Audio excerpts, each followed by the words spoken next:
In the early 1990s, I was living in a grotty little rent-controlled apartment.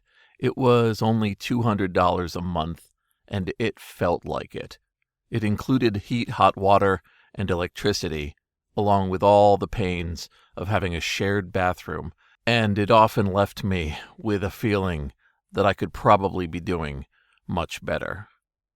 But it was really conveniently located next to Harvard Square, and I had a bunch of stores that I would visit on a regular basis, not to buy, but to visit. Places I could fool around in for hours, bookstores that I could wander around and read in, all sorts of toys and gadgets and media. There was one experience, though, that I look back on, and I realize it was a pivot of what I thought computers could do, and the kind of fun and the kind of worlds that changed for me, once again, my relationship to them and my feelings about what they were capable of. This is Jason Scott Talks His Way Out of It, a podcast about technology, history, and getting myself out of debt. Thanks to Daniel Boyd, Peter Healy, and the hundreds of other supporters on Patreon and elsewhere who have been supporting me and helping me get out of debt. The store in question in Harvard Square was an educational store, a store that had puzzles and games and scientific experiments that you could do at home. It was sort of related to the local public television station in that it had branded items like VHS tapes and references to the television shows. But primarily, it was for kids to get kits where they could learn things. And in previous visits with my haunting through of Harvard Square, I wouldn't spend too much time in there. I might get some astronaut ice cream, I might read through some of the books, but there wasn't much for me in that place. But then, and I remember that day as clear as glass, I was in the back area of the store where they had the computers, and normally they had educational software and software that was meant for learning. But I walked up to this Macintosh, and on the Macintosh was some sort of image. It was an image of an island, some sort of natural setting, and the mouse worked. I could move it around and click on things, and it would change the perspective of what I was looking at. That in itself wasn't that impressive, but as I'm sitting down in this store with kids running everywhere, I realize the clicking can go on forever. I can click on a pier and walk down it. I can click up a hill into a building, and it will keep showing me things. I can keep moving down staircases, and one after another, it's showing me what's down there. At the time this is all happening, that's not normally what you would get. Computer games were going to be single or multiple megabyte affairs. They couldn't afford to have endless landscapes or endless pictures. You were going to have something pretty limited, probably as a background, and the real action was taking place in the foreground. This was different.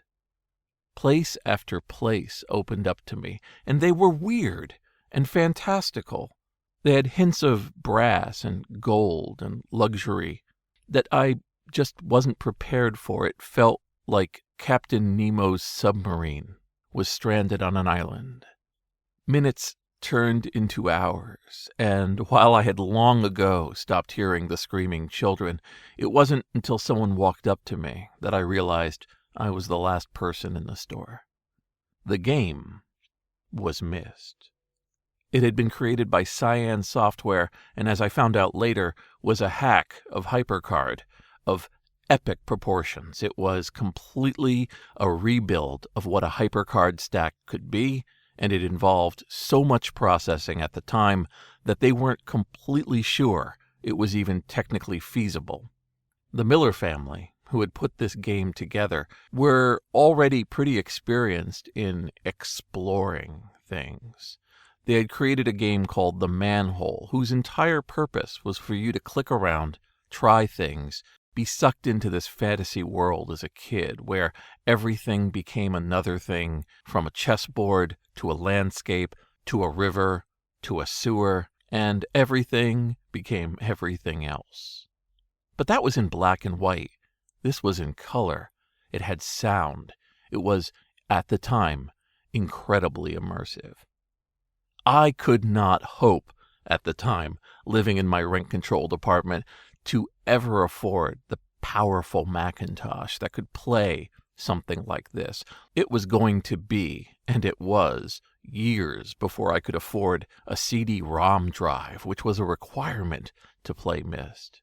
And so, a few times after that, I was able to sneak into a few stores that had Myst running, play around with it a little more, realize that it was puzzles and levers and different kinds of actions needed to find even more amazing worlds, and I was really not at all equipped to be able to do anything about it. Years later, I played it with a family who had the machines to do this, and it was really eye-opening how far down this game could go. But back then, in my era of a black and white Macintosh at home, an Amiga that I was able to be given for free, it was an unattainable level of computer power that was extending in front of me. A pretty common misconception I used to have with computers in my early years was the idea that the computer was creating, on the fly, the worlds I was in.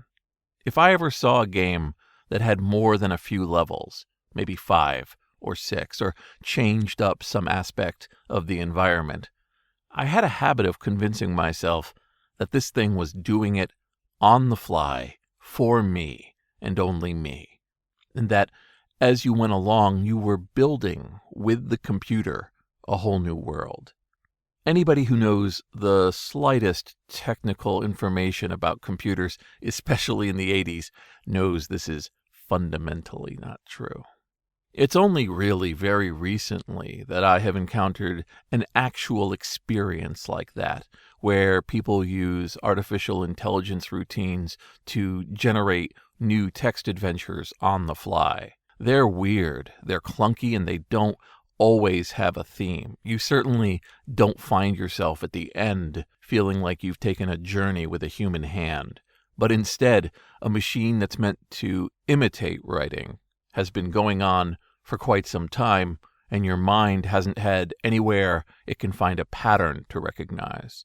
Myst was created in every way by the hands of the Millers and the rest of the people at Cyan to be a complete world, to be a story of family troubles, of human and intellectual endeavor, and a hint of fantasy about the nature of writing that you were playing a part in.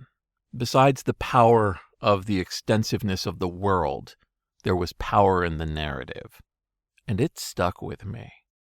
Only a few times after that day have I felt the same about a game, and in most cases, it's been a shadow of that, me convincing myself it's similar. It's pretty neat when a game has a lot of levels or a lot of rooms, but it only feels that way until you realize that some sort of editor has put it all together, and it's not really meant to tell a story in the same way. One very strong exception to that has been The Witness, the puzzle game created by Jonathan Blow that is such a craft in terms of its environment and your interaction with it. It almost trips over itself trying to be fully immersive. I was playing it again recently, and I realized how easily frustrating it can be because the game insists on not really giving you hints, on not really requiring you to understand every concept in it as you move on. To its credit, it's possible to solve the game without solving every last puzzle. But for a certain kind of person, that's the worst dangling of a reward you can imagine. The Witness is a lovely game. Jonathan Blow, not quite so much. He's had to resort to removing old tweets on a regular basis just to ensure he doesn't have people actually read them after he writes them. Not so with the Millers. The creators of Myst have turned out to be just as lovely people as I imagined they were back when they were playing parts in the game 20 years ago.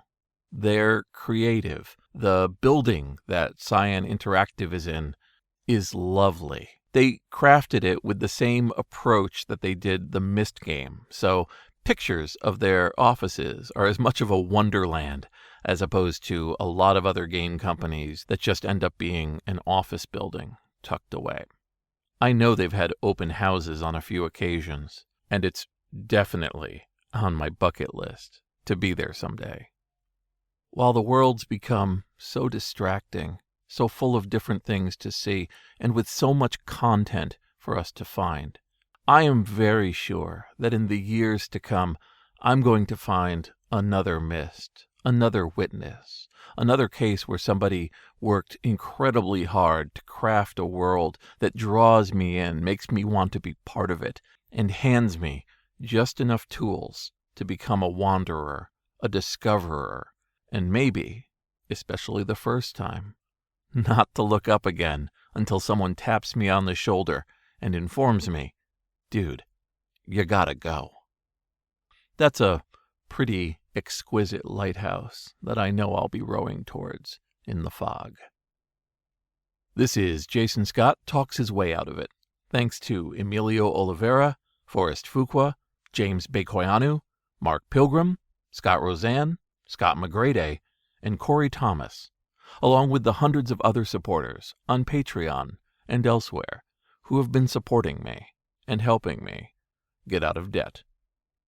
Normally, I'd point out to you where on the Internet Archive you could play Myst. And the fact is, you can play Myst anytime you want. That game has sold so many copies and has had so many remakes that it's just effortless for you to go spend a few bucks and play it. It's had sequels, some of them have been great, some of them not so much, but the fact that over a quarter of a century later, this game is still so compelling to so many is a testimony to what fundamental wonder the Millers tapped into.